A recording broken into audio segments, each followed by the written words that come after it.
What's up, everyone? Welcome back to another episode of Joshi Rambling. Today is my birthday, so appreciate all the birthday wishes that I was getting yesterday on the meta update. It feels good to kind of be back into making some videos again. Hopefully, the microphone's okay, but let's go ahead and get right into it. One of the big things that you guys have been seeing a lot in some of the recent videos that I've done is Guard is struggling in 11th edition. It's not really a secret. Over the past couple of weeks, we've had a win rate in like the mid 30s, which is really, really, really low. Like Guard is normally considered fairly good when we're in the upper 40s. So the fact that we are, 12 points below that is quite a bit. It's definitely not where we want to be. But I do want to give a little bit of explanation, at least some of my early thoughts on why I think Guard is struggling so much in 11th edition when we were so strong in 10th edition for most of the edition. And I really want to say it's not really you. It is really just the fact that 11th edition has changed quite a bit. I'm not going to be talking about the points changes in this. I'm mostly going to be talking about the systems changes and why Guard isn't necessarily the best. It's not doing super well because of all the things that have changed around Guard, even with nothing in Guard that has necessarily changed all that much. We've had like a couple of small rules changes, like the Cadian Command Squad not getting benefit of cover while touching an objective, but that is what it is. It's not really making a huge change. I just want to talk about how the rest of the game has changed around us. So the first one that I kind of want to talk about is the fact that Battleshock changes have been really, really big. So there's obviously a couple of changes that have happened with this one. The first one is that Battleshock persists. Every time that you are already Battleshocked, you have to take a Battleshock test, even if you were above half strength, even if you're at full strength. It's all to take another Battleshock test when it comes to the next command phase. That's pretty bad. We're a pretty low leadership army. We are generally 7+ leadership basically across the board. We have a couple of characters that are 6 up, like Lord Solar, Gaunt, maybe Gaunt, and then like Commissar Yark, I think are basically our only things that have a 6 up leadership, which is even then just on par with like Space Marines. It's pretty low in general. And having a 7 up leadership means that without any modifiers at all, you're going to be failing each leadership test 40% of the time. Uh, which means that you're very likely to fail 2 in a row about 18% or about 20% of the time. And then you're likely to fail 3 in a row about 8% or about 10%. Realistically, like it approximately halves each time, but it is, 40% of the time you fail. And it's not like fail 2 in a row means, oh no, 18%. It's like, nah, it's still just like a 40%, and then another 40%, another 40% to fail. But it is like that is not ridiculous. 40% is very close to a coin flip every single time that you're trying to make it. And there are ways that we just become battle shocked now, right? If you fall out of a transport, you just are battle shocked. If you are below half, or you're playing up against Chaos Knights, or you're doing something that they make you take a battle shock while below starting, we are very susceptible to losing these battle shock checks and potentially taking damage. Things can get pretty bad, and we're also one of the armies that is most punished by being battle shocks because, of course, we lose our orders. We lose access to our orders. We can't use one of the most powerful army rules in the game on any unit that is battle shocked. So that is very tough. The other big thing about Battleshock that has changed is the timing has changed. It used to be at the end of the command phase. Now it's at the beginning. It's not at the start of the command phase. It's start of the command phase, then Battleshocks, then everything in the command phase, and then stuff at the end of the command phase. But one of the big things that we used to be able to do was we used to be able to give duty and honor, which gave us +1 leadership and +1 objective control to any unit that we wanted. So we could, if we wanted to, we could make a unit have +1 leadership and take these 6 up leadership tests, which meant that we only had about a little bit less than a 30% chance of failing. Now we can't do that. So that is a pretty significant nerf to the way that we are oftentimes trying to mitigate some of these dice rolls that are potentially going in our opponent's favor. So we can't mitigate that anymore. But there are also a couple of other things. The biggest one that immediately comes to mind to me is the fact that there was the stratagem in Grizzled Company where you could order something duty and honor, spend a CP in order to like sticky it, and then if we battle shock, we would already have controlled the objective and it doesn't matter. So there's even like a couple of ways that we are losing out on some primary because of that. The timing on the battle shock has hurt us quite a bit. So this is one of the big things where it's probably a healthy change overall for the game, but it does impact guard in ways that are a lot stronger than it affects a lot of other armies. We don't have a ton of other stratagems that happen in the command phase, but there's also the one in like Hammer of the Emperor, where you're like, I'm gonna turn all my guns hazardous and thereby ignore mods, but you can't. It used to be like in the command phase, so you could do it before you were battle shocked, which was like fine, but now you just can't do that either. So it's just kind of an even more dead strat than it was before. Um, let's see. There's probably a couple others that aren't coming to mind. But anyway, so the Battleshock changers have hurt guard disproportionately to a lot of other armies. Tau is relatively hurt, but like Eldar, um, like all of their battle focus tokens don't care about if you're battle shocked or anything like that. There's a couple armies that don't like being battle shocked, but in general, guard is probably one of the worst hurt by the fact that battle shock has become stronger in general. The next big systems change that I kind of want to talk about is the fact that heroic intervention has changed. And there's a couple ways that this is good for us a little bit. The big one being that the one CP heroic that we're all used to is pretty helpful in terms of being able to like control pile-ins and stuff because we do this before the pile-in just like we used to, and we can go a lot farther with heroics, even though you can't reroll the heroic most of the time. So it is at least a little bit interesting that that has changed. But the big problem is the 2 CP version of heroic, where you can go up to 6 inches and you can go into things that you are not already in combat with. So what this generally does is against any melee army, it becomes even harder to move block them. It becomes harder to put OC on objectives, right? Any time where you were previously trying to stand an inch away from your opponent, you now have to stand, firstly, in general, you have to stand 2 inches away so they get a little bit more movement in theory and they can kind of go over your models, their vehicles or monsters. But the other big thing is if that thing is a thing that can just charge you, um, you have to make sure that you're standing at least 6.1 inches away such that it doesn't just charge you and get bonus movement. And basically every game that I've played where someone has forgotten about this rule and your opponent goes, okay, 2 CP heroic, I'm now just going to charge your unit, kill it on your turn, on our turn, and then get at least 6 inches of movement off of it oftentimes. Um like the game just instantly ends. It is disastrous trying to play around this if you aren't really, really thinking about it or aren't playing around in ways where your opponent can't do it because they're either too low CP. You might have a Vect up if you have like a Calidus or something. But this change means that we can't OC dump. We can't move block in the same ways that we used to be able to. And we also don't really have great access to it ourselves. The only units that are particularly interesting for this are one, Bolgren. But Bolgren are very slow and they don't do a ton of damage. I'm about to sneeze.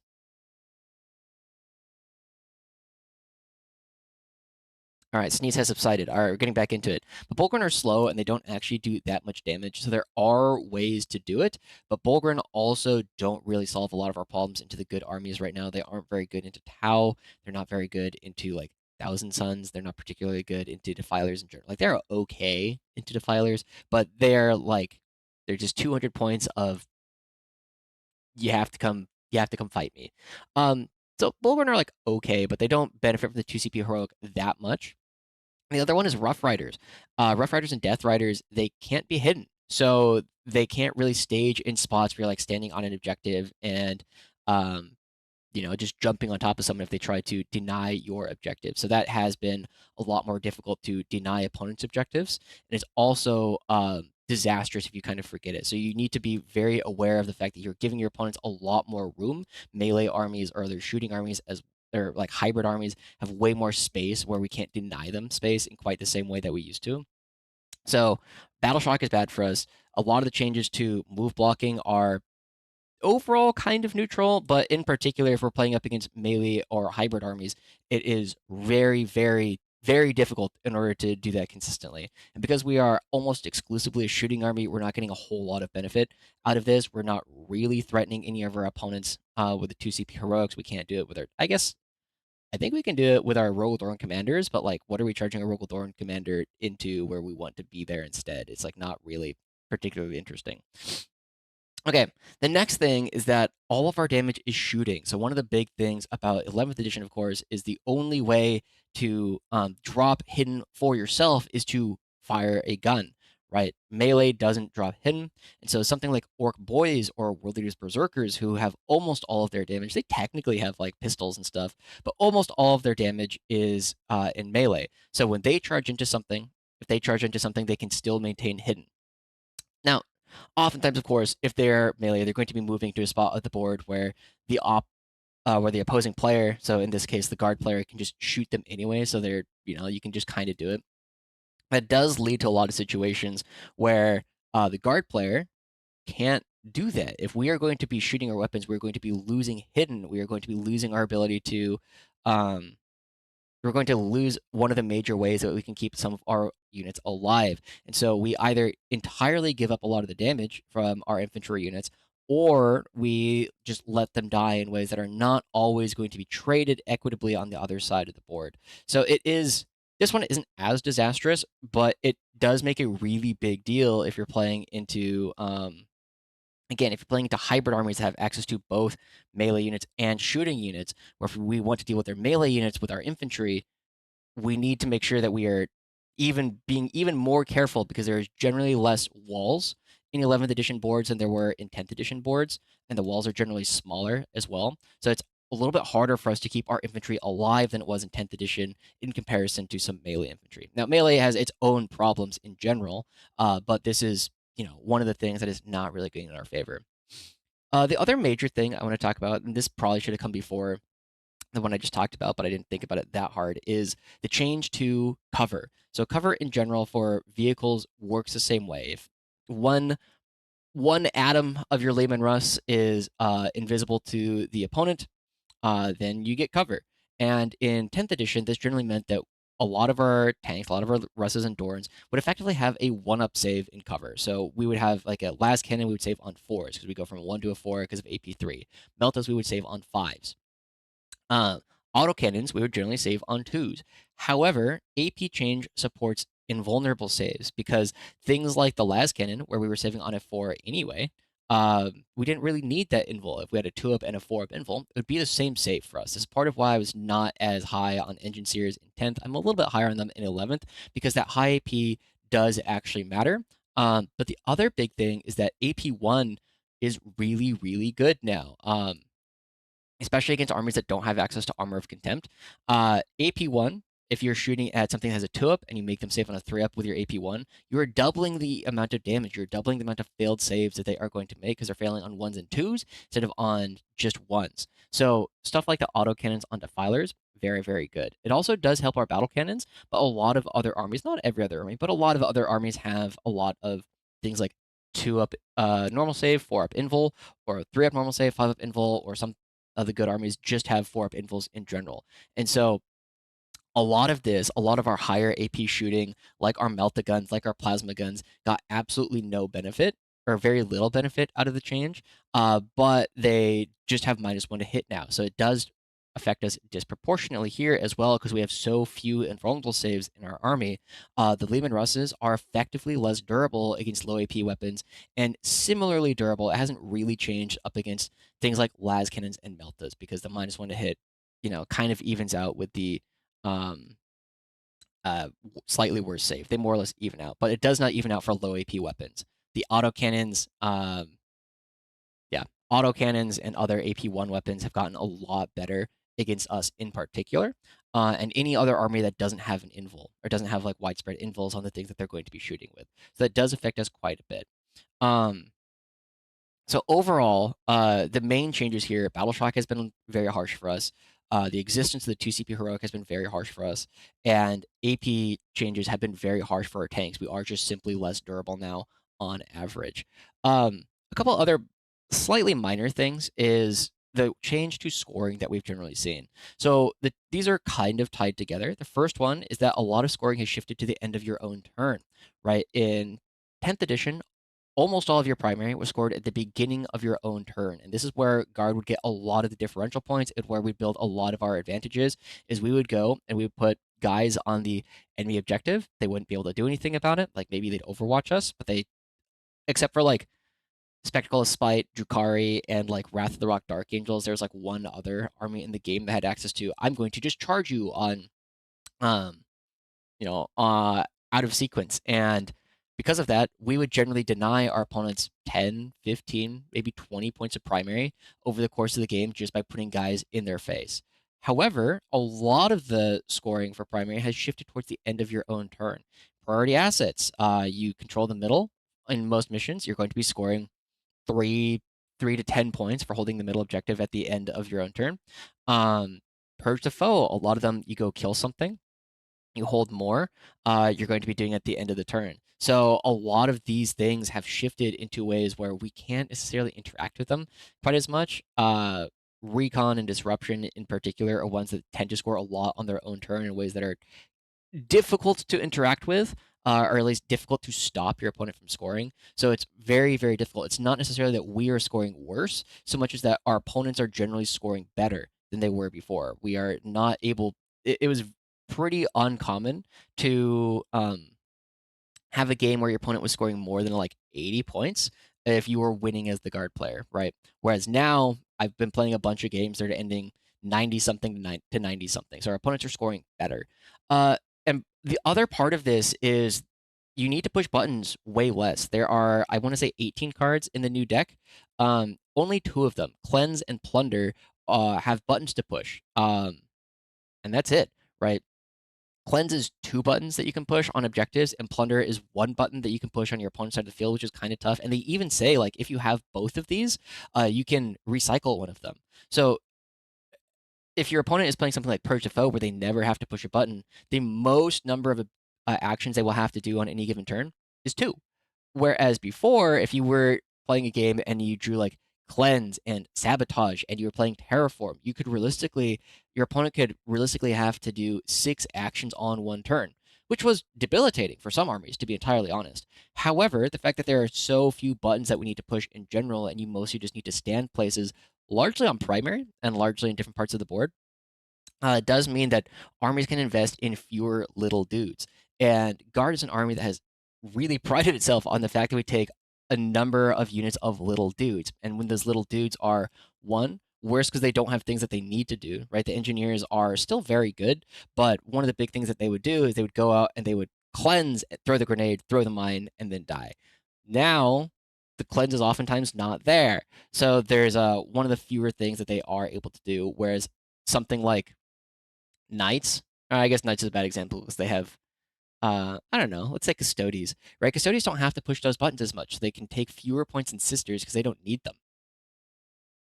So a lot of these system changes do end up to, again, we're not necessarily scoring worse, we're scoring a little bit worse, but mostly our opponents are scoring a lot better on average. And so it is one of the few things where Guard was generally just really high scoring and not necessarily like super high damage. We were like medium high damage, but we can't do that anymore, right? It doesn't work.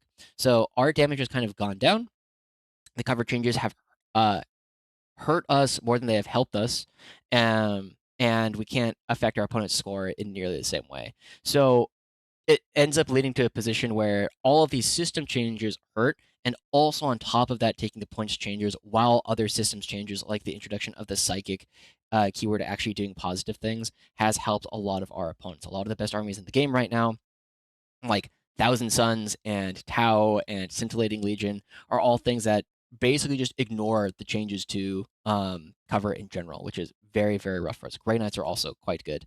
So we are seeing that a lot of these systems changes have hurt us. Is it doomed? No, I don't think so. I think right now Guard is, like I mentioned before, Guard is in a rough spot right now.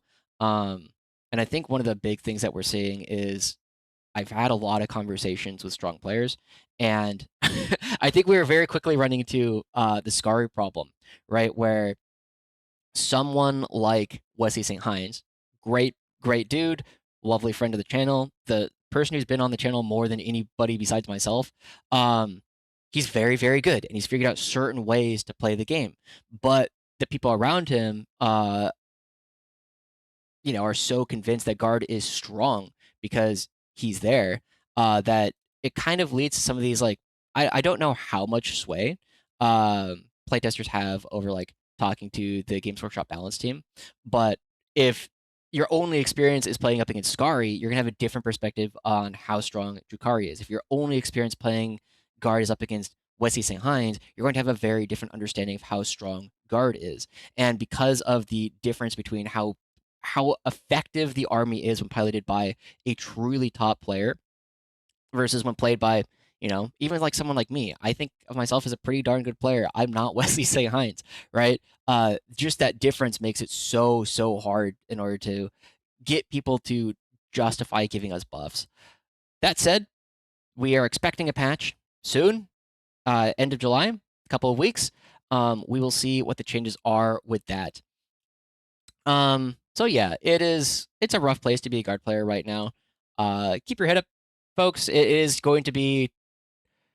I think the biggest thing is just like we were so good for like 4 years. We were so good when we got our codex at the end of ninth. We were so good throughout almost all of 10th edition. It's okay that guard is not very good right now. If you have another army, like I mentioned, I think before, um, it's okay if you're not having fun with guard right now.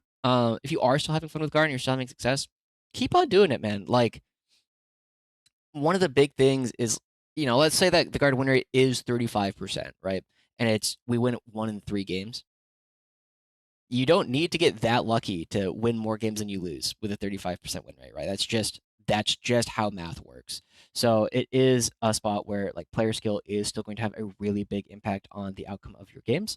Um, it's just harder now because some of the things are stacked against us.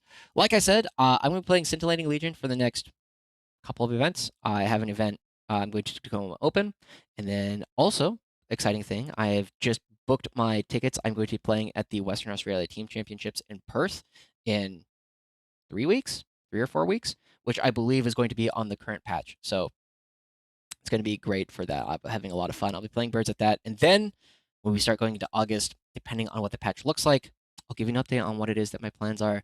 Um, Other interesting thing, I've got a couple people that I can reach out to that I might ask to like help me out with Scintillating Legion because I want to make sure that I am as successful as I can be at Tacoma, that I'm as successful as I can because my friends I'm playing with Team Singapore. I am not Singaporean, just just friends. Um, they are flying me out, and I want to make sure that I justify the cost that they are undertaking in order to bring me out to an event across the Pacific. So I might get like a coaching session with one of them, and then I'll probably upload that if I can. Let me know if that's something you guys are interested in. I know most of you guys are probably not Demons players, but could be interesting to go about that. Um, Also, more general stuff. I am going to try and put out more general 40K content, at least for the rest of July. Like I said, I wanted to put out some videos. I've told a couple of people that I want to put out some videos on things that are having success in Guard, but realistically, it's like some kind of tank spam. You can have some success. I was talking to Philip Koenig of Austria, and he was like, "Yeah, I've been playing a Storm Sword and a Bane Sword," and we were talking about it, and we are just like, "Yeah, this is a very good 3 and 2 list, right? Like sometimes half the time you'll go first and you'll kill them, half the time you'll go second and you'll die, and then you can probably just be better than your opponent for at least one of those games, somewhere in between." So it is, it's the kind of thing you can do. We've seen a lot where if you're still playing like 5 to 7 tanks. I saw Jack Chapman of 6++ talking about his game versus Anthony Keene at Birmingham. I think it's Birmingham, the Birmingham Super Major. Where it's like, yeah, the Tau player has a finite amount of anti-tank, and if you have more tanks than anti-tank, eventually they can't kill you anymore. And that's been a lot of my experience in playing some other games. Is like, if I have 7 tanks and you kill 5 of them, well, that just means that my 2 Dorns at the end of the game are god. They cannot die because I've killed all your anti-tank before then. So it is interesting. There's a lot of stuff going around that way. But it is what it is.